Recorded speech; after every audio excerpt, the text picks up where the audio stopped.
Are you walking around with prediabetes right now and you don't even know it? Your doctor says your blood sugar is fine, but is it really? I'm Dr. Emily Carter, a therapist and gerontologist, and today I'm going to tell you the truth about prediabetes that could save your life. This is information that might prevent you from becoming diabetic, and most people have no idea about it. Let me start with a shocking fact. 1 in 3 American adults has prediabetes. That's over 96 million people. But here's the scary part. More than 80% of them don't know they have it. They feel fine, they have no symptoms. Their doctor never mentioned it. And meanwhile, their body is slowly developing type 2 diabetes. So what exactly is prediabetes? Let me explain it in simple terms. Prediabetes means your blood sugar is higher than normal, but not high enough yet to be called diabetes. Think of it like this. Normal blood sugar is a green light. Diabetes is a red light. Prediabetes is a yellow light, a warning, a chance to stop before you crash. Here are the numbers you need to know. When you check your fasting blood sugar, that means you haven't eaten anything for at least 8 hours. Normal fasting blood sugar is 3.3 to 5.5 millimoles per liter. In American units, that's 60 to 99 milligrams per deciliter. Prediabetes is 5.6 to 6.9 millimoles per liter. That's 100 to 125 milligrams per deciliter. Diabetes is 7.0 or higher. That's 126 or higher. Now here's where the problem happens. Your doctor checks your blood sugar. It comes back at 5.8. The doctor says, still normal, don't worry. And you go home thinking everything is fine. But that's not the whole truth. Yes, it's not diabetes yet, but 5.8 is not normal. It's prediabetes. Your pancreas is already struggling. Your cells are already becoming resistant to insulin. Damage is already happening to your blood vessels. And here's what most people don't understand. Once your blood sugar reaches 5.6, you're already on the path to diabetes. Studies show that without lifestyle changes, 15 to 30% of people with prediabetes will develop type 2 diabetes within 5 years. But, and this is the most important part, prediabetes can be reversed, not just managed, reversed completely. You can go back to normal blood sugar, but only if you catch it early and take action. Diabetes, once you have it, cannot be reversed. You can control it, manage it, keep it stable, but you will always have it. That's why prediabetes is your golden opportunity. Your body is giving you a warning. Are you going to listen? Now let me explain what's happening inside your body when you have prediabetes. Your body runs on glucose, that's sugar in your blood. When you eat carbohydrates, bread, rice, pasta, fruit, sugar, your body breaks them down into glucose. This glucose goes into your bloodstream. Now your pancreas sees the glucose and releases insulin. Insulin is like a key. It unlocks your cells so glucose can go inside and give you energy. But when you eat too much sugar and carbs, especially refined carbs, for years and years, your cells get tired. They become resistant to insulin. The key doesn't work as well anymore. So glucose stays in your blood instead of going into cells. Your pancreas sees the high blood sugar and thinks, I need to make more insulin. So it pumps out more and more insulin. For a while, this works. Blood sugar stays normal because your pancreas is working overtime. But eventually, your pancreas gets exhausted. It can't keep up. Blood sugar starts to rise, first to prediabetes levels, then to diabetes levels. And during this whole process, you feel nothing. No pain, no obvious symptoms. Maybe you're a bit more tired. Maybe you're thirstier than usual. Maybe you need to urinate more often. But you think it's just stress, or age, or not enough sleep. Meanwhile, high blood sugar and high insulin are damaging your body. Your blood vessels are getting stiff and narrow. Your nerves are being damaged, your kidneys are working too hard, your risk of heart attack and stroke is climbing. This is why prediabetes is so dangerous. It's silent, but it's not harmless. Now let me tell you the signs and symptoms you should watch for. Remember, many people have no symptoms at all. That's why testing is so important. But some people do notice these things. Sign number 1, increased thirst. You're drinking more water than usual. You always feel a bit thirsty even after drinking. Sign number 2, frequent urination. You're going to the bathroom more often, especially at night. Sign number 3, fatigue. You feel tired all the time, even after a full night's sleep. Your energy crashes in the afternoon. Sign number 4, blurred vision. Sometimes your vision gets a bit blurry, then clears up. This happens because high blood sugar changes the fluid levels in your eyes. Sign number 5, slow healing. Small cuts and bruises take longer to heal than they used to. Sign number 6, tingling in hands or feet. You feel pins and needles or numbness, especially in your toes or fingers. This is early nerve damage. Sign number 7, dark patches on skin. You notice dark velvety patches of skin, usually on your neck, armpits, or groin. This is called acanthosis nigricans. It's a sign of insulin resistance. Sign number 8, unexplained weight gain, especially around your belly, or sometimes weight loss without trying. If you have any of these symptoms, you should get your blood sugar checked. But even if you have no symptoms, you should still get tested if you have risk factors. What are the risk factors for prediabetes? Let me list them. Risk factor number 1, age over 40. After 40, your risk increases significantly. This doesn't mean young people can't get it. They can, but risk goes up with age. Risk factor number 2, being overweight or obese, especially if you carry weight around your belly. Belly fat, that visceral fat we talked about before, is strongly linked to insulin resistance. Risk factor number 3, family history. If your parent or sibling has type 2 diabetes, your risk is much higher. Risk factor number 4, physical inactivity. If you sit most of the day and don't exercise regularly, your risk increases. Risk factor number 5, poor diet. Eating a lot of processed foods, white bread, white rice, sugary drinks, and sweets increases your risk dramatically. Risk factor number 6, history of gestational diabetes. If you had diabetes during pregnancy, you're at higher risk for prediabetes and type 2 diabetes later. Risk factor number 7, polycystic ovary syndrome. Women with PCOS have higher insulin resistance. Risk factor number 8, sleep problems. If you have sleep apnea or consistently get less than 6 hours of sleep, your risk increases. Risk factor number 9, high blood pressure if your blood pressure is 140/90 or higher. Risk factor number 10, abnormal cholesterol levels, especially low HDL, the good cholesterol, below 35, or high triglycerides above 250. If you have one or more of these risk factors, you should absolutely get your blood sugar tested. Now let me tell you exactly what tests you need. Test number 1, fasting blood glucose. This is the most common test. You don't eat or drink anything except water for at least 8 hours, then they check your blood sugar. Remember the numbers. 5.6 to 6.9 is prediabetes. Test number 2, HbA1c test. This is also called glycated hemoglobin. This test shows your average blood sugar over the past 2 to 3 months. It's more accurate than a single fasting test because it shows the big picture. For HbA1c, normal is below 5.7%. Prediabetes is 5.7 to 6.4%. Diabetes is 6.5% or higher. Test number 3, oral glucose tolerance test.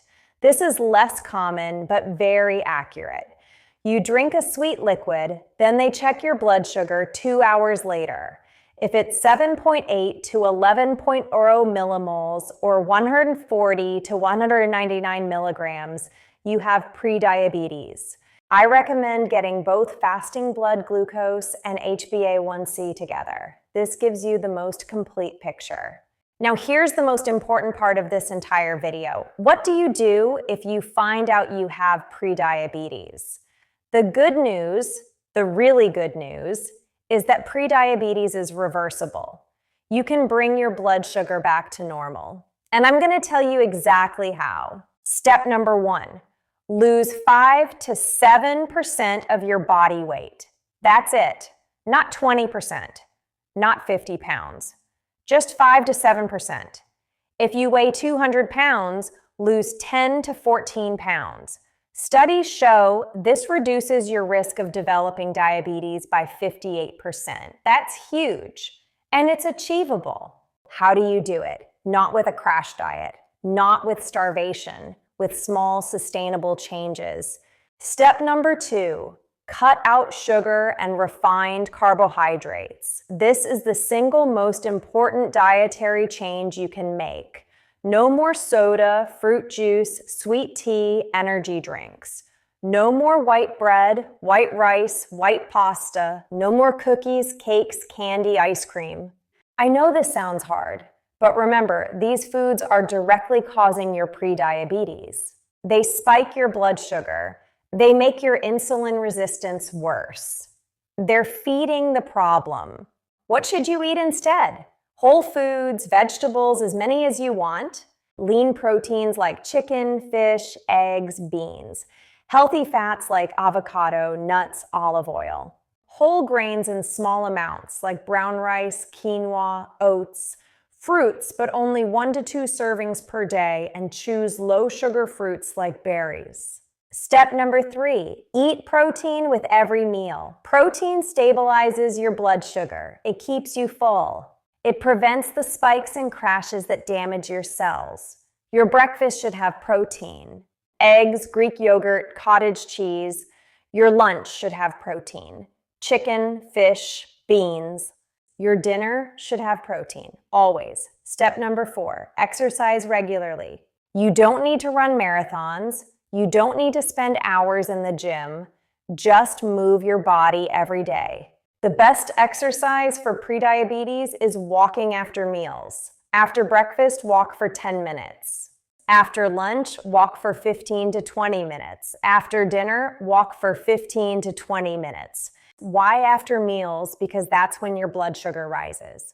When you walk, your muscles use that glucose for energy instead of it staying in your blood.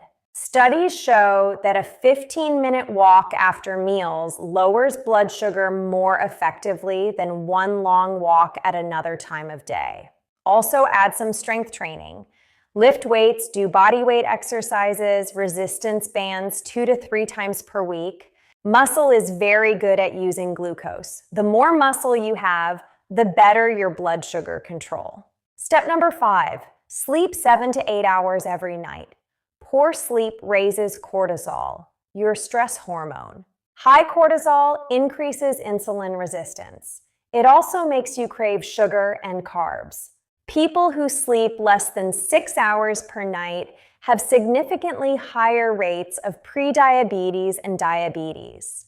Fix your sleep, and you'll improve your blood sugar. Step number 6, manage your stress. Chronic stress keeps cortisol high all the time. This directly causes insulin resistance and raises blood sugar. Find ways to reduce stress. Deep breathing exercises, meditation, yoga, spending time in nature, talking to friends, hobbies you enjoy. This is not optional. This is medicine. Step number 7, drink more water and less of everything else. Water doesn't raise blood sugar. Everything else basically does. Coffee with sugar, milk, creamer. Tea with honey. Sports drinks. Even diet soda can affect your insulin response. Stick to plain water, black coffee, or unsweetened tea. Step number 8, check your blood sugar at home. You can buy a simple glucose meter at any pharmacy for $20 to $30. Check your fasting blood sugar a few times a week. Write it down, track your progress. This helps you see what's working and what's not. Now let me tell you about common mistakes people make with prediabetes. Mistake number 1, thinking prediabetes is not serious. People hear pre and think it means before the real problem. Wrong. Prediabetes is already causing damage. It already increases your risk of heart disease, stroke, nerve damage, kidney disease. Don't wait until it becomes diabetes to take action. Mistake number 2, relying only on medication. Some doctors prescribe metformin for prediabetes. Metformin can help, but it's not a substitute for lifestyle changes. You cannot eat poorly and sit all day and expect a pill to fix prediabetes. The pill helps, but diet and exercise are more powerful. Mistake number 3, going on extreme diets. Keto, paleo, juice cleanses, whatever. These might work short term, but they're not sustainable. When you stop, which you will, the weight comes back and so does the prediabetes. Make changes you can maintain for life. Mistake number 4, only focusing on sugar. Yes, sugar is bad, but so are white bread, white rice, pasta, potatoes, anything that quickly turns into sugar in your body. You have to look at total carbohydrates, not just added sugar. Mistake number 5, not getting regular follow-up tests. Once you're diagnosed with prediabetes, you should get your blood sugar and HbA1c checked every 3 to 6 months. This shows whether your changes are working. Don't just assume you're better without testing. Mistake number 6, drinking fruit juice instead of eating fruit. People think juice is healthy. It's not.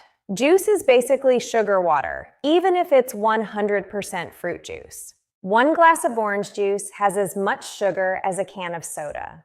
Eat the whole fruit instead. The fiber slows down sugar absorption. Mistake number 7, skipping meals to lower blood sugar. This backfires. When you skip meals, your blood sugar drops too low. Then your body releases stress hormones that raise it back up, often higher than before. Eat regular, balanced meals.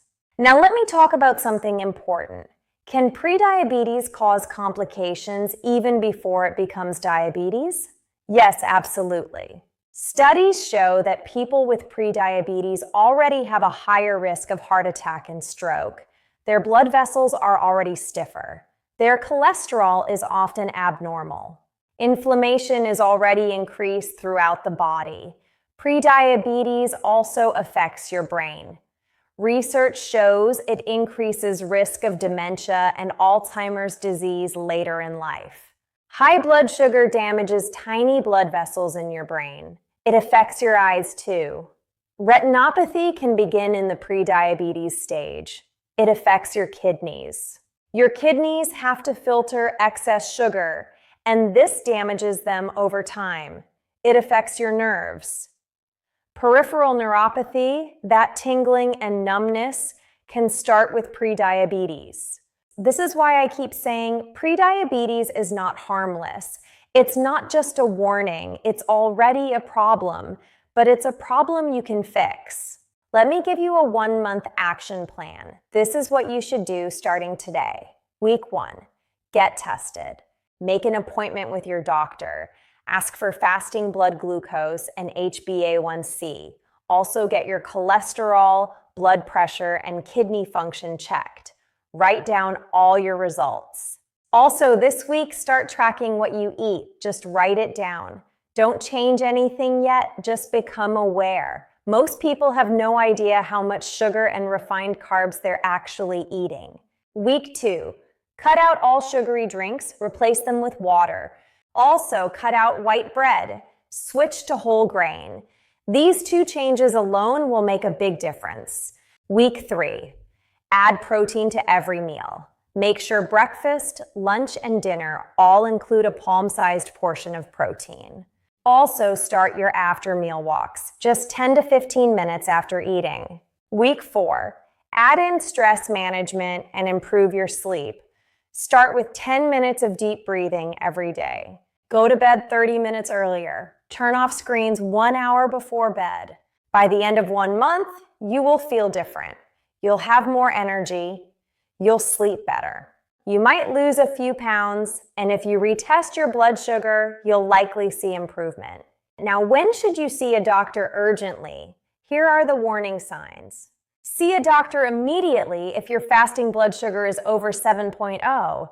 That's diabetes, not prediabetes, and needs treatment right away. See a doctor if you have extreme thirst and urination, especially if you're also losing weight without trying.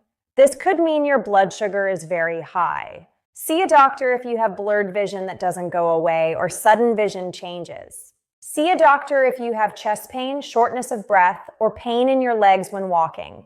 These could be signs of cardiovascular complications. See a doctor if you have a cut or sore that won't heal after 2 weeks. See a doctor if you feel tingling, numbness, or burning pain in your feet or hands that's getting worse. And of course, if you have any of the risk factors I mentioned earlier, make an appointment for routine screening, even if you feel fine. Here's your simple daily checklist for reversing prediabetes. Every morning, check fasting blood sugar if you have a meter. Drink a glass of water before coffee. Eat a high-protein breakfast with no refined carbs. Every afternoon, walk for 15 to 20 minutes after lunch. Drink water, not soda or juice. Every evening, walk for 15 to 20 minutes after dinner. No snacking after 8 p.m. Go to bed at the same time every night. Every day, no white bread, white rice, or sugary foods. Eat vegetables with lunch and dinner. Do 10 minutes of stress relief, deep breathing, meditation, or yoga. Every week, weigh yourself once.